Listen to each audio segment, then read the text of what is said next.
Me pidieron que enfocáramos la presentación no tanto en el caso de Perú, sino más bien en el caso, que es mi expertise, sino más bien en el caso de cómo los mercados internacionales están cambiando o adecuándose para luchar también contra la tala ilegal de los países productores, ¿no? Entonces, por eso el título de mi presentación es Sin mercado para el lavado, ¿no? La idea es acabar con los espacios donde se pueda comercializar la madera ilegal. Quería empezar con una, lo que pasa es que no veo bien desde acá, pero con una cita que nos habla sobre por qué además es relevante e importante el tema de la tala ilegal a nivel global, digamos. No solamente genera violencia en los países productores, sino que también se integra en las redes de crimen organizado global. Y además, según esta información de Thomson Reuters, el área que se dedica a Insight Financial, aspectos financieros y evaluación de riesgos, hablan de cómo está creciendo la participación en términos, digamos, de lo que es el movimiento económico del crimen organizado a nivel global. La tala ilegal y el comercio de madera ilegal está creciendo y está lamentablemente ya en el segundo lugar después de las drogas, ¿no? Quería aprovechar también para mencionar y poner un poco en contexto el informe global de la corrupción de cambio climático de Transparencia Internacional, que fue mencionado ayer, donde se plantea además quiénes y cuántos sectores que normalmente no vemos están también involucrados en el tema de madera ilegal y comercio de madera ilegal, y por lo tanto deben estar más alertas de cuál es su participación y qué acciones pueden tomar. Y tenemos desde los políticos, funcionarios gubernamentales, empresarios, comunidad internacional de donantes y la demanda internacional. Cada uno, queriendo o sin querer, termina cumpliendo un rol en este comercio de madera ilegal, y por lo tanto tenemos que reconocer cuáles nuestras debilidades y empezar a trabajar por ellas, ¿no? Porque como vemos ahí, como lo dicen ellos bien, la industria de madera ha propiciado y alimentado la corrupción a gran escala en casi todos los países en los que se han desarrollado sus actividades, ¿no? Y además, el problema es que, claro, la corrupción ha logrado proliferar porque a pesar de que todo el mundo la rechaza, que todo el mundo dice, ah, qué terrible, no a la tala ilegal, de cierta manera se tolera, ¿no? Entonces, ¿por qué es importante investigar y hablar de tala ilegal, ya sea en el contexto de cambio climático o en el contexto de crimen organizado? Uno, porque obviamente como acabamos de ver, cumple un rol muy importante, nefasto, digamos, en el tema del crimen organizado global, porque además genera corrupción local, ¿no? Porque para poder, la madera, a diferencia de otros productos ilegales, no se puede esconder en una maleta, ¿no? Uno no esconde un kilo de madera entre su ropa, digamos. Uno necesita, la madera ocupa volúmenes muy amplios, no pasa sin que nadie la vea. Entonces lo que se necesita es poder lavar la madera, poder hacerla ver como si fuera legal. Y para eso se necesita la corrupción de parte del sector privado y de funcionarios del sector público. Entonces, a la hora que esos malos empresarios o individuos, digamos, que están explotando ilegalmente los bosques, necesitan corromper a las autoridades locales, regionales, nacionales, para poder conseguir los papeles que requieren, esa autoridad ya está rota, ya no va a funcionar, no solamente para el tema de madera, sino para cualquier otro tema. Ya no va a responder a su población, ya responde a un esquema de corrupción. Además, el sistema de lavado de madera también facilita y confunde la madera que viene de deforestación ilegal. Digamos, si bien la tala ilegal suele ser una tala selectiva, la deforestación ilegal, aquella de las que nos habló el panel anterior, digamos, con el tráfico de tierras además, y el despojo de comunidades indígenas, y de lo que hablamos ayer también, en el tema de Tamchiacu, de esta zona en la selva peruana, digamos, toda esta madera, todas estas grandes zonas deforestadas, donde uno puede ver en las imágenes satelitales que hasta una fecha eran un bosque denso y unos meses después es tala rasa, esa madera no desaparece, esa madera va a algún lugar. Y si está entrando al mercado nacional o al mercado internacional, está siendo gracias al esquema que permite el lavado de madera de la tala ilegal. Además, obviamente, incluye la violación de derechos humanos. O sea, ha habido asesinatos ya en el Perú y hay muchos asesinatos a nivel global en contra de ya sea líderes locales o incluso funcionarios del gobierno que se oponen y que detienen el tráfico de madera ilegal. Perú, lamentablemente, está en el 4º lugar como país más peligroso en el planeta para los defensores ambientales. Y también afecta nuestros tratados internacionales y nuestra relación ya sea bilateral o multilateral, ¿no? Tenemos el Tratado de Libre Comercio con Estados Unidos, que tiene normas, estándares específicos en tema de lo que hay que hacer contra la tala ilegal, y también obviamente los compromisos que tenemos como país en términos de cambio climático.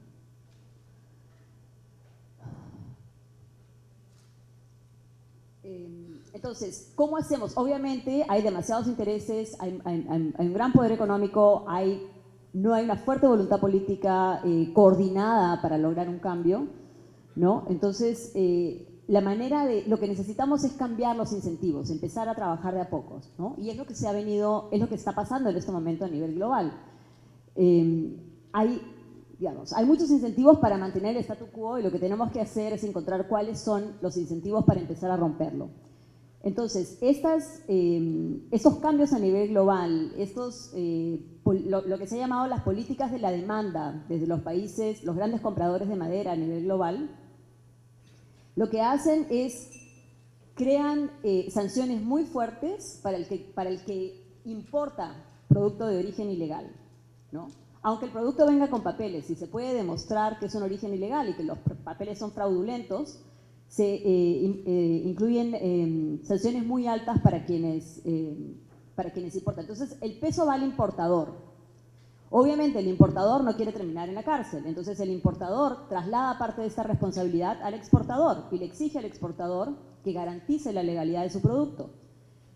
De esta manera, el exportador se puede también convertir en un agente de cambio, porque el exportador necesita que el Estado lo ayude a garantizar y a diferenciar su producto legal del producto ilegal. De otra manera, va a terminar perdiendo los mercados internacionales, ¿no? Entonces, ese es un poco el principio de lo que se está promoviendo a nivel internacional. Obviamente, los mercados locales también son importantes, digamos, podemos hablar un poco más de eso después.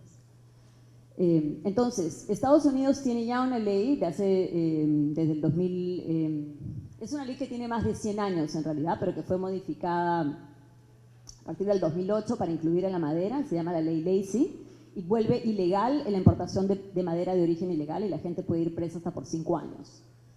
En Europa existe la regulación de la madera de la Unión Europea, que es similar a la norma de Estados Unidos. Australia tiene otra norma similar. Japón tiene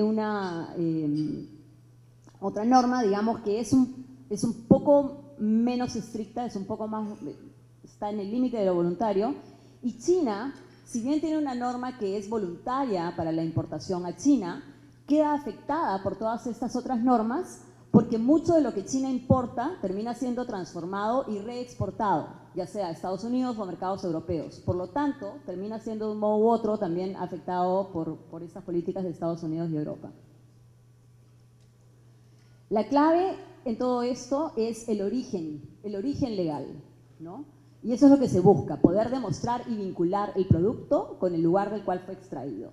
En el caso de la demanda de los países consumidores, tenemos varios ejemplos de investigaciones que están en curso o que ya se desarrollaron y que han empezado a mandar señales claras hacia sus importadores, ¿no? En Estados Unidos, la primera investigación fuerte sobre el caso de madera ilegal estuvo relacionada a Gibson Guitars, que probablemente muchos de ustedes conocen, y es por un caso de importación de madera ilegal proveniente de Madagascar.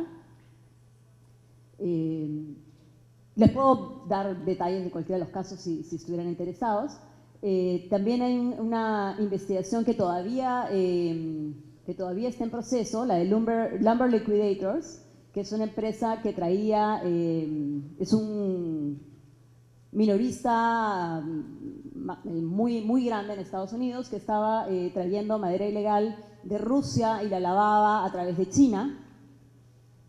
En el caso de Perú hay una investigación también que está en curso, que se refiere a grandes cantidades de madera también de origen ilegal, que se transportó de Perú a Estados Unidos a través de Yacucalpa. No menciono las empresas porque son múltiples empresas, y Yacucalpa era el nombre de la nave en la cual se transportó la madera. En el caso de la Unión Europea, un caso, hay varias investigaciones también, pero uno de los casos más recientes, y que vale la pena mencionar, y que no voy a saber cómo pronunciar, pero debe ser Fibois, me imagino, de Holanda, que traía madera de Camerún. Una corte acaba de reiterar, además, en junio del 2017, ya ha quedado como precedente judicial, que la evaluación de riesgo, que es lo que exige la norma, el importador está obligado a analizar y presentar documentación hasta el punto de extracción. O sea, el importador tiene que documentar toda la ruta hasta el lugar del cual fue extraída la madera. Y además, digamos, hay dos cosas que tiene que hacer el importador. Uno, la evaluación de riesgo, y dos, la mitigación. Eso significa que si ha habido información previa sobre el mismo proveedor o sobre el mismo país, la empresa tiene que demostrar qué acciones concretas ha tomado para mitigar el riesgo de estar importando madera ilegal, sin darse cuenta, ¿no? Y en otros casos tenemos el caso de, y esta sí no voy a poder pronunciar, esta empresa austriaca, que es el principal comprador de madera de Rumanía, ¿no? Y que se pudo demostrar también que estaba no solo importando madera ilegal, sino que estaba promoviendo la extracción de madera ilegal, porque tenían un sistema de pago de incentivos o pago de bonos extras si es que los concesionarios o aquellos que tenían acceso al bosque producían más de lo que legalmente podían producir, ¿no? Y bueno, ven que al costado de las empresas, bueno, y esta empresa ha sido eliminada ya de FSC, que es el certificador en el sector forestal. Pero yo he puesto en todos estos casos FSC, que se refiere, es el nombre de la certificadora, es la certificación internacional, el estándar internacional para madera. COC significa cadena de custodia, porque en todos estos casos la comercialización se dio a través de empresas que contaban con certificación de cadena de custodia de FSC.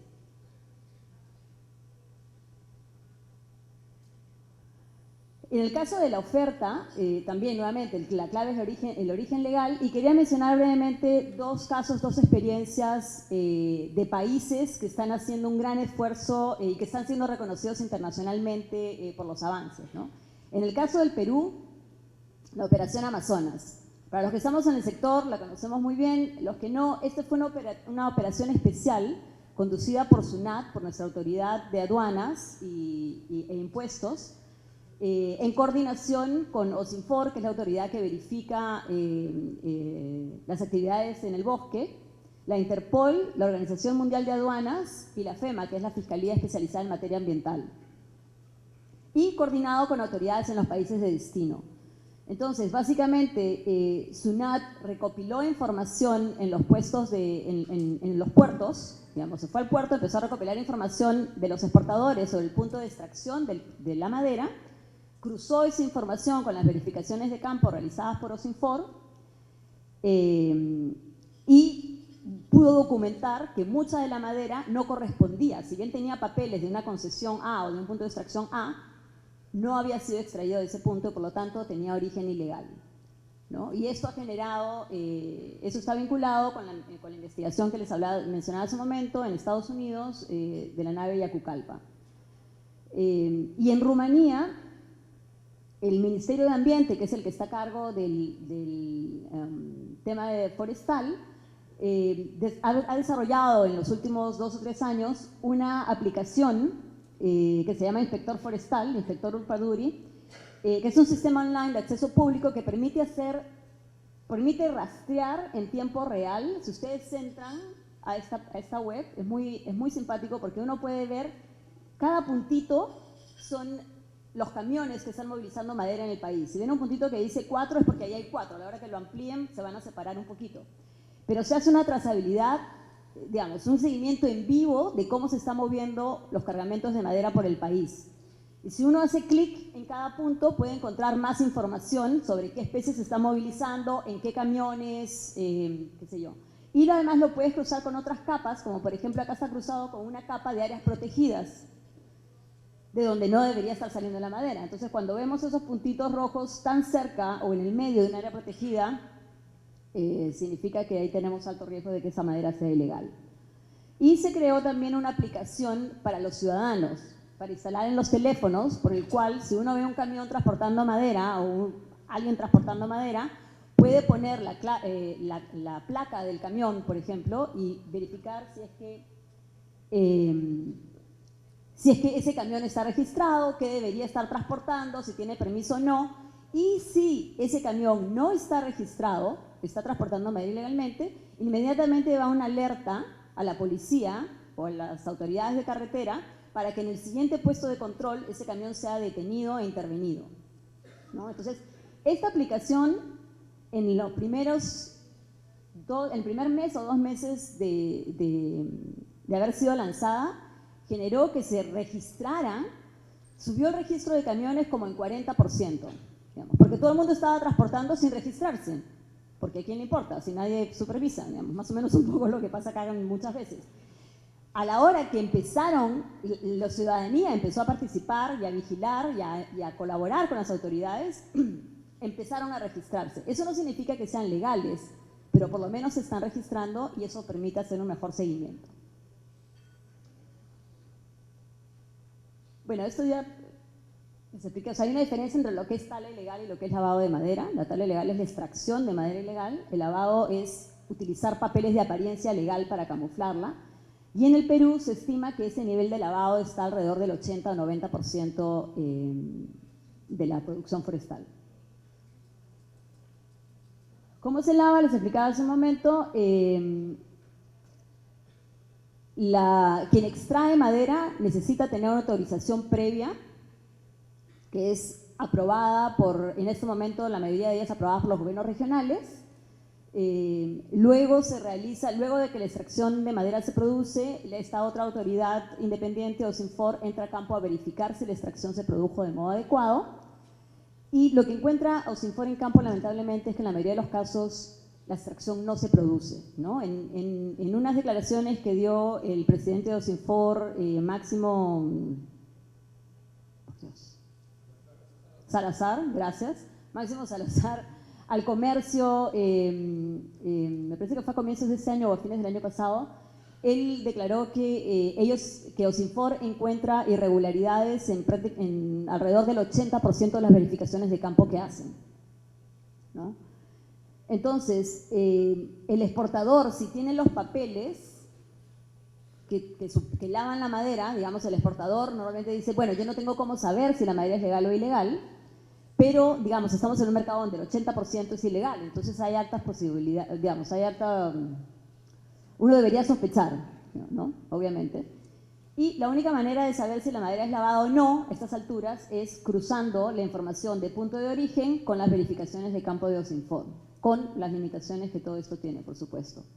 Cuando se ha empezado a implementar la ley alrededor de Operativo Amazonas, de las operaciones Amazonas 2014, 2015 y lo que continúa hasta el momento, las primeras reacciones fueron protestas masivas y huelgas de los madereros en las regiones, ¿no? Y pedir que se desactivara la implementación de la ley y amenazar a los funcionarios, pasear ataúdes con los nombres de los funcionarios, incendiarlos y qué sé yo, ¿no? Y en paralelo hubo varios proyectos de congresistas que son cercanos al sector forestal ilegal, lamentablemente, pidiendo que se anulara leyes y que se retrocediera en lo que se había avanzado, ¿no? O pidiendo amnistía para comercializar madera que ya se había extraído bajo el argumento de que total si ya se cortó ya qué importa, ¿no? Pero, digamos, y los exportadores, bueno, las reacciones en esto del lado de la exportación es que los exportadores dicen que ellos hacen todo lo que pueden y que no pueden hacer más porque el Estado es el que entrega la información fraudulenta. Entonces, la pregunta de todo eso es si es posible, digamos, si es posible verificar el origen legal. Uno, si es posible, se ha venido haciendo. Perú ha demostrado liderazgo mundial en ese tema, pero además la ley peruana lo exige, porque la ley peruana prohíbe el comercio de madera que ha sido extraída de zonas no autorizadas. Por lo tanto, digamos, eso significa que es clave probar y documentar el origen legal. Ya, un minuto, así que voy avanzando, pero el tema es, claro, si el cambio es posible o no, y en realidad vemos que sí es posible, es lento, es difícil y genera muchas reacciones en contra y mucha presión para desactivar lo que está funcionando, porque es difícil cambiar el modo en que la gente está acostumbrada a hacer las cosas y el modo de impunidad. Pero se necesita más coordinación y trabajo, obviamente, en conjunto de los países productores y de los países importadores, ¿no? Porque si no hay quien compre, no hay un incentivo para la actividad legal, o por lo menos se reduce notablemente. Para ser rentable, la tala ilegal requiere de un mecanismo de lavado de madera. Si no, no tiene sentido. Si no puedes lavar la madera, no la vas a poder vender a un buen precio. Sin máquina lavadora, que es lo como llamamos el sistema de lavado de madera, se elimina gran parte del incentivo para la tala ilegal. Y sin un mercado que va a ojos cerrados, también se desincentiva el lavado. Lo que necesitamos es ser consumidores responsables y necesitamos países que compren responsablemente, en coordinación a los esfuerzos desde nuestros propios países productores. Gracias.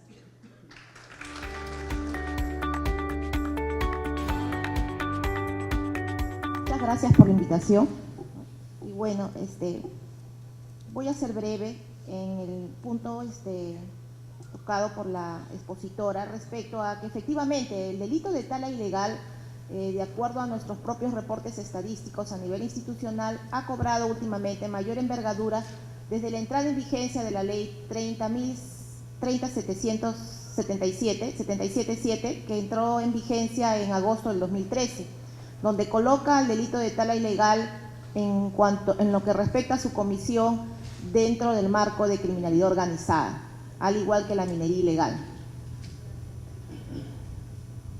Efectivamente, para evitar o prevenir comportamientos de esta naturaleza de productos forestales maderables, al igual que también respecto a la minería, es importante de que todos los sectores involucrados intervengan para poder de alguna manera disminuir el índice de criminalidad o luchar frontalmente contra este flagelo. A nivel de la institución, realizar una política de, bueno, me sugirieron al abordaje de fiscalización y prevención a nivel institucional. Fiscalización en sí, en cuanto a este tipo de delitos, le corresponde a los entes sectoriales administrativos que supervisan y vigilan o fiscalizan desde el momento en que se le otorga el título de habilitante al administrado, ¿no?, que se presenta a concurso para el otorgamiento de una concesión forestal. El tema de la elaboración del plan de manejo operativo, el tema de la guía de transporte forestal, la madera, la trazabilidad de la madera hasta su destino final, involucra varios pasos donde fácilmente genera o conlleva a estos actos de corrupción, donde este nivel de corrupción se pone de manifiesto desde un inicio, desde la concesión del título habilitante, para posteriormente darse al nivel de la elaboración del plan de manejo, donde incluso interviene un regente forestal que resulta finalmente responsable solidario con el titular del título habilitante por el contenido de este plan de manejo operativo, y también posteriormente cuando se quiere trasladar ya la madera para su comercialización en la información descargada en la guía de transporte forestal. Es así que la Fiscalía, y existe una particularidad en este tipo de delitos que cabe mencionar, y que eso implica que la Fiscalía esté en constante vinculación con los entes sectoriales administrativos que conforman el sistema ambiental, de justicia ambiental, como en este caso de tala ilegal de delitos forestales, el CERFOR y el OSINFOR, ¿no? Entonces, oportunamente, estas entidades, luego de efectuadas las verificaciones respectivas, comunican al fiscal, ¿no?, especializado en materia ambiental de la jurisdicción cuando existen indicios o elementos de convicción de la probable comisión de un delito, en este caso de tal ilegal. Es a partir de ese momento donde esto genera un ingreso o una carpeta fiscal para el magistrado que se aboca al conocimiento del caso y direccionando la investigación, conduciendo la investigación, solicita la documentación correspondiente a la autoridad administrativa, de acuerdo al caso concreto. Pero escuché en la intervención anterior también y en el panel que incluso se aborda mucho el tema del tráfico de tierras, donde incluso se sostiene de que no se debe hablar de disponibilidad de las tierras. Sin embargo, la política del Estado es otra.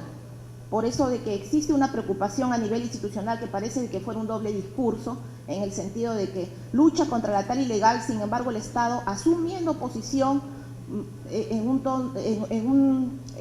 un aspecto que nos genera preocupación, en el sentido de que lo que pretende el Estado, bueno, es inversión, ¿no? Inversión al 100%, ¿no? Y eso a la Fiscalía le genera muchas oportunidades, espacios de impunidad. Sé que no es el tema, porque el tema es forestal, tal ilegal, pero aprovecho en evidenciar el tema de minería muy brevemente, en el sentido de que se le otorga 3 años para que el señor se formalice, y cuando el fiscal se constituye in situ, luego de una labor de inteligencia previa, para saber, luego de haber tomado conocimiento que en determinada jurisdicción se estarían realizando actos de minería ilegal, sin embargo se constituye el fiscal para realizar su función y se encuentra que este señor se está formalizando, ¿no?, con un documento de declaración jurada simple, ¿no?, incipiente para la Fiscalía y que lamentablemente la Fiscalía no puede intervenir. Si hablamos de lucha contra la tal ilegal, yo creo de que considera la institución de que no debería existir una política de doble discurso. Aprovecho y para finalizar en evidenciarles un escenario en el que actualmente nos encontramos con la entrada en vigencia el año pasado de un decreto supremo, el 010, que reglamenta el decreto legislativo 1220 que regula la interdicción en tal ilegal. Es un decreto supremo que le restringe las labores al fiscal que por mandato constitucional se le ha asignado, que es titular de la acción penal, que puede intervenir ante los mínimos indicios reveladores de la comisión del delito. Este decreto supremo, lejos de quizás de poder respetar el marco constitucional que se le ha asignado al Ministerio Público, revela de que le señala las áreas en que debe de intervenir el fiscal y que tiene que intervenir ante la existencia de elementos de convicción suficientes, lo cual recortaría la labor del fiscal en ese estadio a nivel de interdicción, por ejemplo. Porque el fiscal puede intervenir, puede hacer sus pesquisas ante mínimos indicios, no necesitamos elementos de convicción suficientes, porque eso ya involucra otra etapa de la investigación probatoria. O sea, luego ya en un proceso penal, lo que ahora con el nuevo código es la formalización de la investigación preparatoria. A nivel de formalización de investigación preparatoria podemos hablar de elementos de convicción suficientes, pero no en ese estadio preliminar a nivel de una interdicción o cuando el Ministerio Público toma conocimiento de una noticia criminal. Eso es un claro recorte de las funciones que se han sido asignadas a la institución y que nos preocupa, nos genera una suerte de preocupación. Es por eso que a nivel institucional se está trabajando para que vía decreto supremo se regule eso de otra manera, o que sencillamente se deje sin efecto ese reglamento, ese decreto supremo. Eso es. Gracias. Muchas gracias, muy amable. A ver, para empezar, quiero, en representación de los empresarios serios, de los que apostamos por la sostenibilidad de los bosques y el desarrollo nacional que debe beneficiar a todos los peruanos, repudiamos de manera frontal el comercio de madera ilegal como cualquier otra forma de ilegalidad o de delincuencia. En ese sentido, queremos decir que nosotros no estamos quietos. Hemos desarrollado una serie de mecanismos, los empresarios formales, que desafortunadamente no somos muchos. Hemos cambiado nuestra forma de operación para tener políticas responsables de compra, políticas que nos hacen menos competitivos, que nos recargan el trabajo, pero que de alguna manera entendemos contribuimos a que no se perfeccionen los delitos. Además, hay otros marcos que son bastante positivos, como comprar madera que ya fue verificada por el OSINFOR y que figure en el CIGO. Esto es un tema que además estamos alentando, y en los foros en los que tenemos en los espacios de trabajo con el Estado, estamos exigiendo desde el gobierno pasado las inspecciones previas y el potenciamiento de esta herramienta para que la madera no solo sea verificada antes de su comercialización, sino inclusive antes del proceso de tala. Y ahí quiero entrar a detallar algunos aspectos que creo que son relevantes. Julia Urrunaga ha definido este fenómeno terrible del lavado de madera. Pero el lavado de madera, yo quisiera marcar algunas distancias. Si hay alguien que está en el comercio de madera haciendo cosas ilegales, no es un empresario, creo que el título no se le aplicaría, ¿no? Es un delincuente. Y ese delincuente tiene que relacionarse con otros delincuentes. Y en esa cadena hay que destacar lo siguiente: hay muchas fuentes para obtener madera ilegal. Puede ser un predio agrícola, puede ser una concesión forestal, puede ser una comunidad nativa, un bosque comunal, un desmonte o un cambio de uso del suelo autorizado que se supone puede proveer madera, o contratos distintos a los maderables. Y en esas áreas puede haber un ilegal, y son múltiples los actores, como he repetido, pero hay una constante, que ese ilegal necesita de la participación de una oficina regional, de un funcionario regional que valide el delito.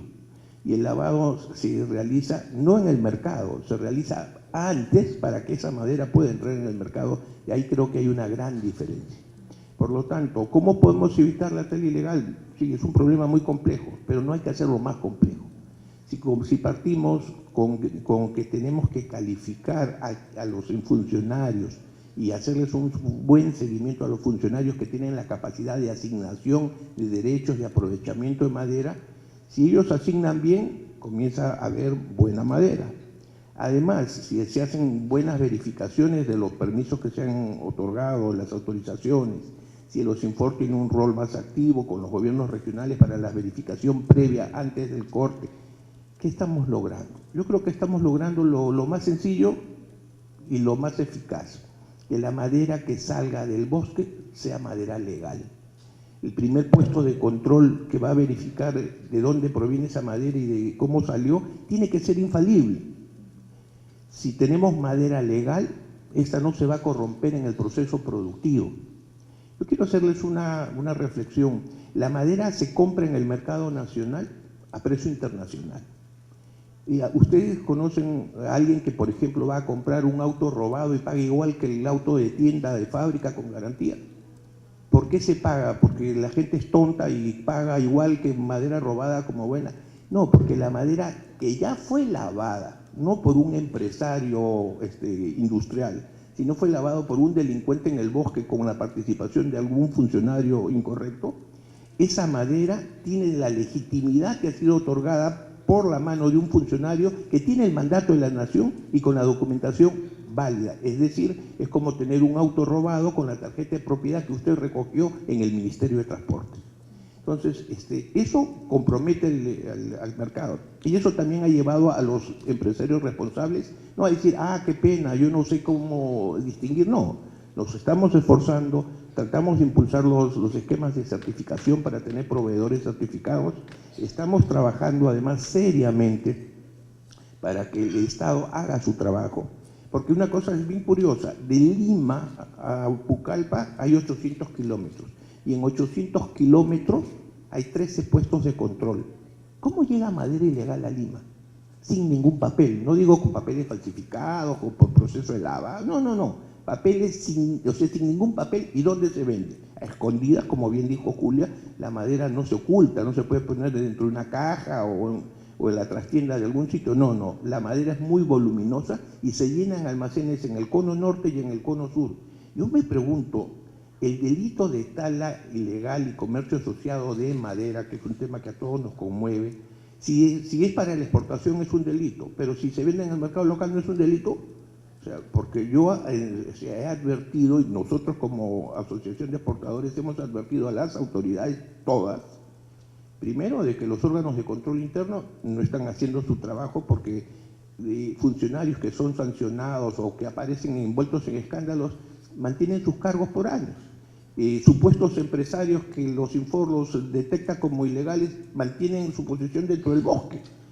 Y otro tema también que nos suscita, o sea, yo digo, para intervenir la Fiscalía ante el menor indicio, como acaba de decir la doctora, ¿no sería suficiente llegar a estos almacenes en Villa El Salvador y pedir, señor, ¿me puede presentar los documentos? Ya, eso ustedes, o sea, el problema no es el comercio ilegal de madera per se, el problema es que hay impunidad. Y esa impunidad, creo que tenemos todos en la sociedad un rol que cumplir para que eso no avance. Pero creo que las autoridades tienen que hacer su trabajo. Y ante la evidencia, ante lo que es grueso, o sea, no puede venderse madera ilegal en almacenes en el cono norte, cono sur o en cualquier ciudad importante sin que no pase nada, o sea, disculpen. Y en ese camino, yo quiero entrar al tema de lo que representa estas medidas de control, ley SIAC y todo. Estamos todos de acuerdo, el Perú no puede exportar, no solo madera, nada, no puede exportar nada ilegal, ni podemos cimentar el desarrollo de ningún sector productivo sobre la ilegalidad. Pero hay que tener mucho cuidado, porque cuando comenzamos a sobreregular, cuando hablamos de crimen organizado, o sea, yo creo que la venta de madera ilegal es muy mala, hay que erradicarlo. Y el primer afectado es el empresario normal, le hace una mala competencia, le genera una pésima imagen en el mercado internacional y se mezcla en estos grises en los que nadie se sabe quién es bueno y quién es malo, afectándose a todos por igual. En esa tarea de marcar la distancia, las normas tienen que ser efectivas, tienen que ser buenas, pero tienen que ser también proporcionales, para que no terminen siendo un castigo a los formales. Porque el ilegal, no sé si le interesa al ilegal, al que roba, o a un narcotraficante le interese que esté prohibido comercializar drogas, o a uno que roba madera le interese que haya un decreto legislativo 1220, que sea bueno o sea malo, no le interesa.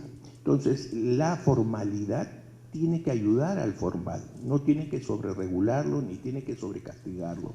Castigar a los compradores en el mercado, castigar a los formales con sobreregulaciones, poniéndoles un velo de inmoralidad a todos, creo que no ayuda.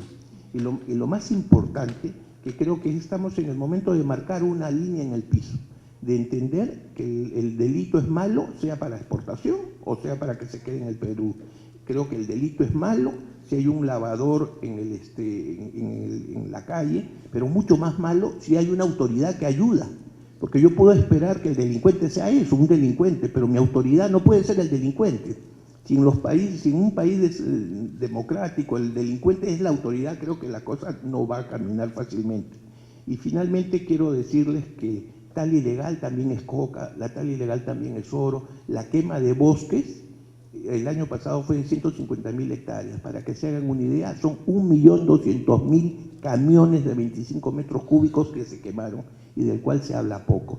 Creo que también tenemos que focalizarnos en esos grandes males, sumados obviamente al comercio ilegal de madera, pero el problema tiene otras dimensiones y si no hacemos buenos diagnósticos y si no nos unimos los buenos para combatir a los malos y metemos todos en un mismo saco, creo que el Perú no va a ganar. Gracias.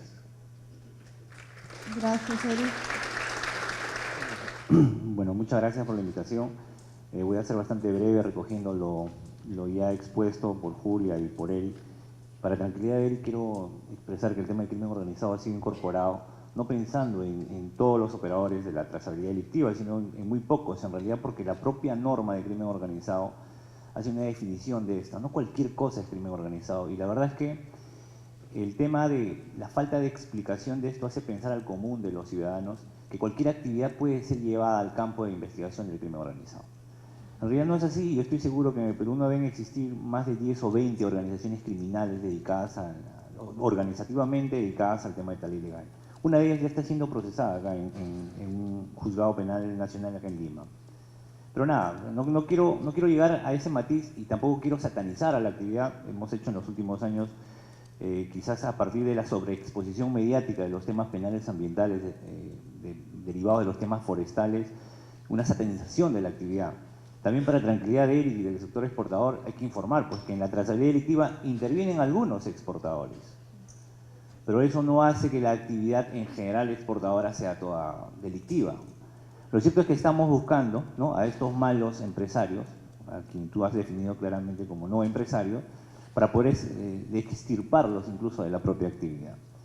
No quiero irme del tema de exposición. Claramente Julia ha manifestado el tema de corrupción, que me parece interesante en realidad, y la propuesta de Eric sobre el control de los 25 funcionarios se viene dando.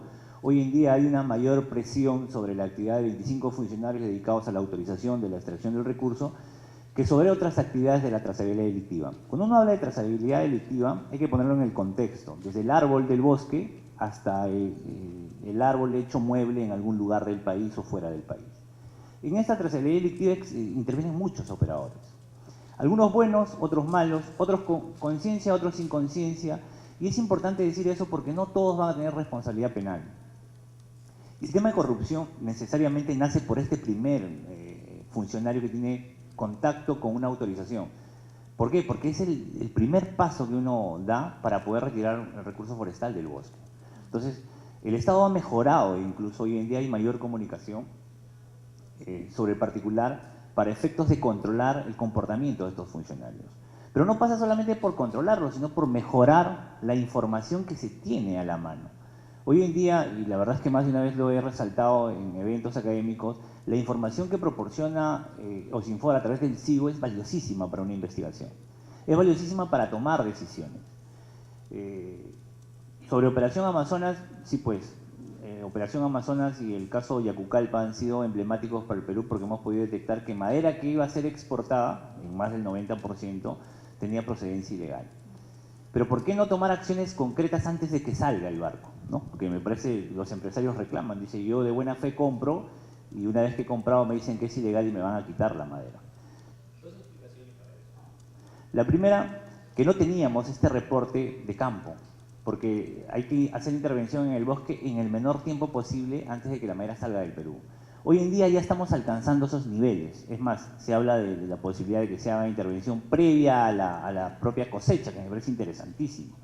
Eso lo que va a hacer es reducir los niveles de exportación de madera ilegal. Pero no solo de exportación, sino también de comercio interior, porque como bien ha señalado en el Perú, debe estar quedándose un porcentaje importantísimo de madera ilegal. Yo la verdad es que no quisiera hablar de porcentajes porque he visto algunos informes y los porcentajes aparecen a partir de intervenciones aisladas. Y la verdad es que hay que hacer un censo total para saber más o menos cuánto. Yo me aventuraría a decir que es 80, 90, 100%, pero en realidad no tenemos un censo básico que nos oriente a eso. Por eso no quiero hacer una estimación. Sé que es una cantidad importante. Otro tema que me parece interesante sobre lo que se ha hablado es de cuántas entidades en realidad participan en el tema forestal. Yo básicamente he podido enumerar unas 7 u 8. OSINFOR, CERFOR, los gobiernos regionales, la Policía Nacional, el Ministerio Público, el MINAN a través del programa de bosque, comisiones, gobiernos regionales que van creando unidades. La verdad es que en esta pluralidad de entidades que tienen mucha información y que actúan aisladamente, es la habilidad del Estado. En la medida que las instituciones puedan conocerse, en la medida que podamos trasladarnos información, vamos a tener mejores resultados. Yo sé que tengo poco tiempo, pero no quiero dejar escapar esta oportunidad para hacer mención a dispositivos que han salido publicados en los últimos años y que han generado un cambio sustancial en la forma como se enfrenta el delito. Primero, los tipos penales han sido modificados y su redacción hoy en día en el Perú tiene mejor, digamos, entendimiento para los operadores.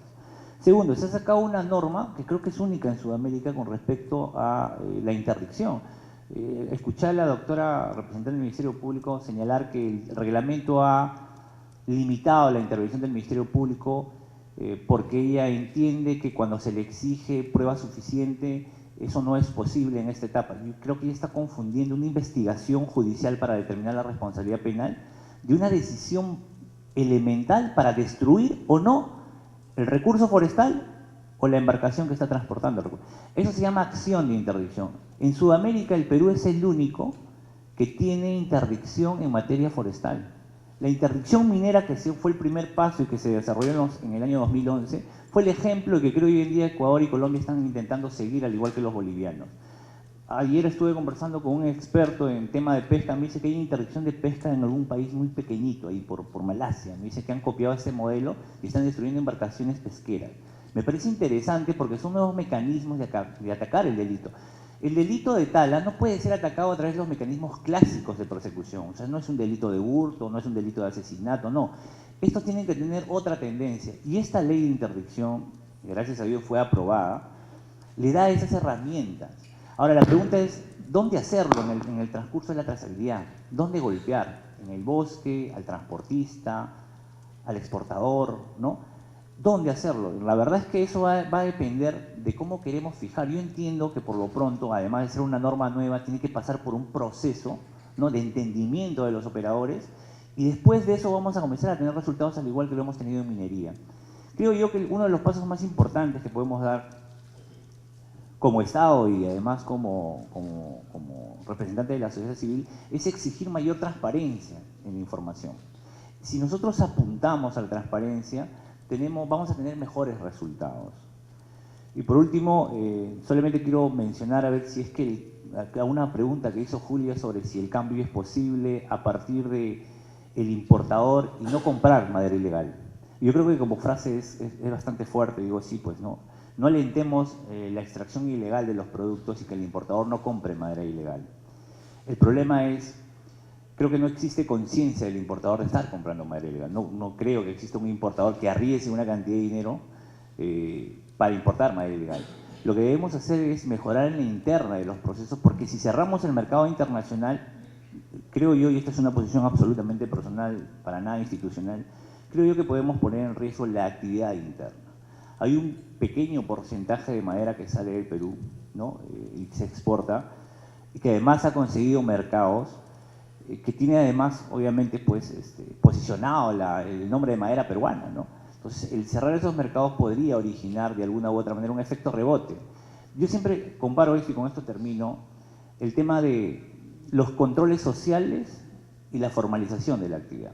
Estas dos actividades tienen que ser dos columnas del mismo tamaño, del mismo grosor. Son dos columnas que van a soportar el techo de todo lo demás. Una columna no puede ser más grande que la otra, porque si no, los cimientos definitivamente van a terminar por colapsar. Debe haber efectivo control, fiscalización de la actividad y sanción de la actividad, sí, estoy convencido de eso.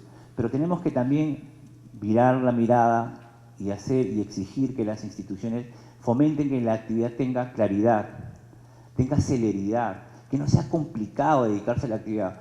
Yo la verdad que le pregunto a cualquiera que recibiera hoy $1 millón si invertiría en la actividad forestal.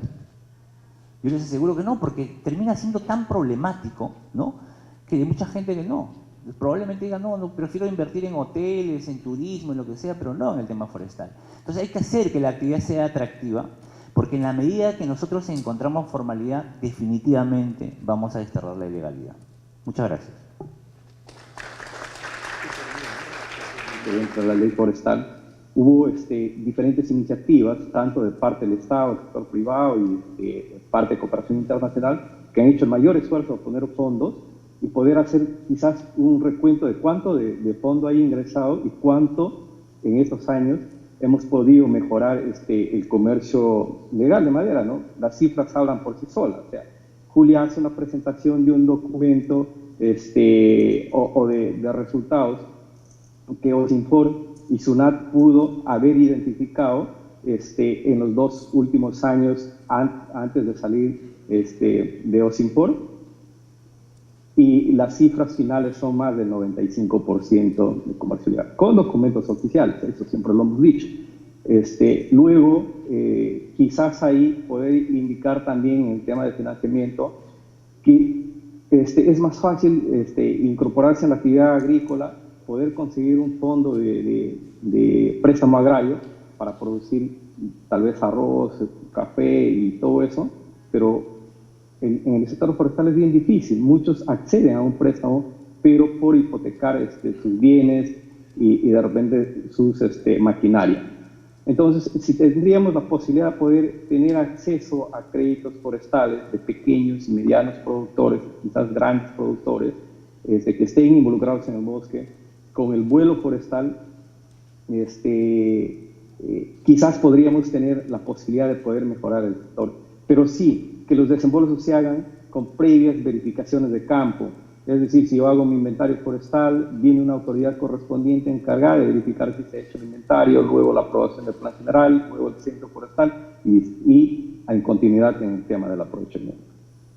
Entonces, muchos de la sala posiblemente han sido funcionarios a lo largo de todos estos años y han estado involucrados en este proceso y lo conocen muy bien el sector, pero lamentablemente es algo, como dice Roberto Espinosa y el hermano Guimarães, hay mucha desconexión de la Amazonía. Nosotros los amazónicos conocemos muy bien cómo funciona y eso no es chauvinismo, en ninguna manera no es chauvinismo, sino que los sistemas normativos deben ser formados y transformados a partir de la necesidad amazónica. Mira, en una nueva ley forestal que tenemos, en un nuevo contexto de régimen jurídico, los bosques amazónicos inundables no están dentro de la ley. ¿Cuántas veces lo ha pedido el Instituto de Investigación de la Amazonía Peruana? Nosotros hemos sido portavoces en algún momento desde OSINFOR, el año 2015, en el despacho del congresista Mesías Guevara, de incluir esa propuesta, pero nunca lo han incluido.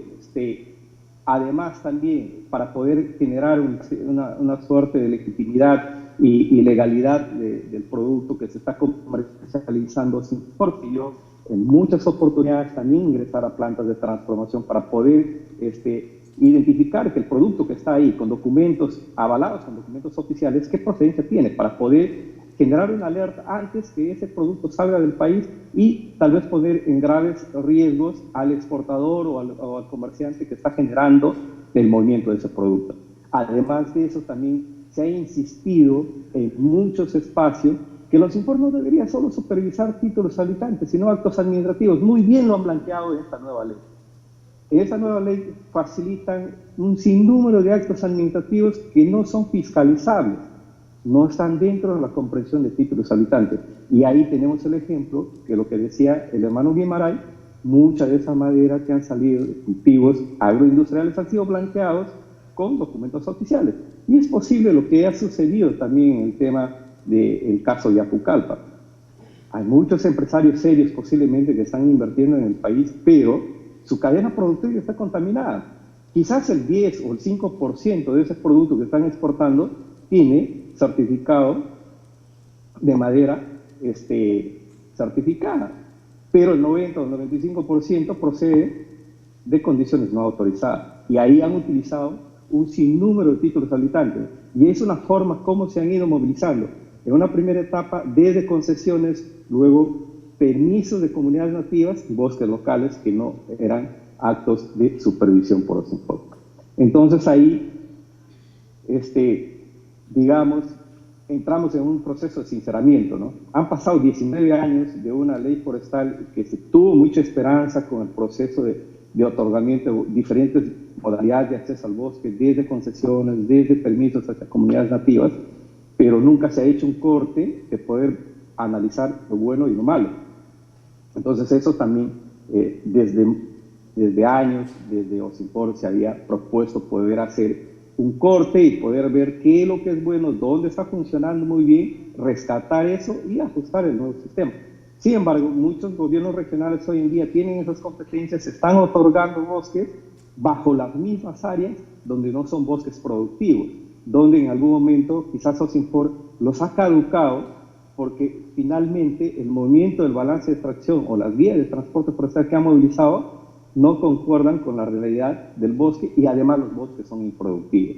Esa es una de las cosas que hay que quizás mejorar. Y mecanismos de incentivos en el sector forestal sí han existido. En el año 2003 hubo una resolución jefatura donde permitía poder tener exoneración del pago de derecho de aprovechamiento del 25% por tener bosque de alto valor de conservación, luego por tener bosques certificados y luego por tener cadenas productivas de aprovechamiento. Es decir, si yo soy un buen productor, tenía el 70% que el Estado me exonera del pago de derecho de aprovechamiento. Y muchos de las salas posiblemente han sido parte de ese proceso. Entonces, luego, el año 2009, a esta resolución jefatural por medidas de urgencia, digamos, los discursos de medidas de urgencia o las medidas urgentes o crisis económica internacional, se da el rango a esta resolución jefatura de decreto supremo. Y luego se genera una ampliación en 2010, pidiendo además la exoneración del pago de derecho a aprovechamiento a muchos de estos productores que no iban a ser recaudados para el sector público para generar los procesos de fiscalización. Entonces, luego de eso, OSINFOR identifica las irregularidades en el camino, pero teníamos grandes problemas de acceso a la documentación para poder ser oportuno y poder advertir antes que ese producto se comercialice. Es decir, OSINFOR no puede supervisar antes de la aprobación, porque su mandato no es eso, es de los gobiernos regionales, es de la autoridad nacional, en algún caso de las administraciones técnicas forestales, pero sí OSINFOR ha generado un cumplimiento cabal en el tema de realizar las supervisiones en el cumplimiento. Entonces ahí tuvimos grandes problemas por acceso a la información de los planes generales, planes operativos para verificar. Entonces ahí es cuando nosotros generamos una plataforma en línea, que es el SIGO y el CISOR, una gran plataforma hoy en día. Muchos de los compradores posiblemente estén utilizando esta plataforma para poder utilizar las guías de transporte de color verde. Entonces, y eso ayuda, y lo dice Eric Fisher, ¿no? Y esa plataforma ha tenido una situación de mejora continua a medida que se ha ido conversando y coordinando. El tema de legalidad ya se ha hablado quizás entre ayer y hoy mucho respecto a que se está utilizando documentos oficiales para poder blanquear madera y se lo ha indicado de forma clara en los 2 operativos internacionales que tuvo la participación OSINFOR. Básicamente, toda esta situación, me quedan 2 puntos y termino. Básicamente, el tema es corrupción, que lo dijo también uno de los panelistas. Eso es algo que nosotros hemos advertido desde el día que hemos empezado en las funciones y competencias de OSINFOR. No hay sanción de consultores forestales, no hay sanción de funcionarios. Los funcionarios se dan reciclajes de un punto a otro punto. Hay muchos funcionarios que viven más de 30 años en el sector. En algún momento han tenido capacidad de poder tener puestos claves para poder generar cambio en el país y no lo han hecho. Siguen involucrados en el mismo sistema. Si esto mejoraría, no tendrías la posibilidad ni la obligación de que OSINFOR ingrese al bosque previa aprobación, porque se estaría otorgando de un debido proceso el otorgamiento del permiso. Y luego, el tema de impunidad. Hay impunidad total por todos los lados.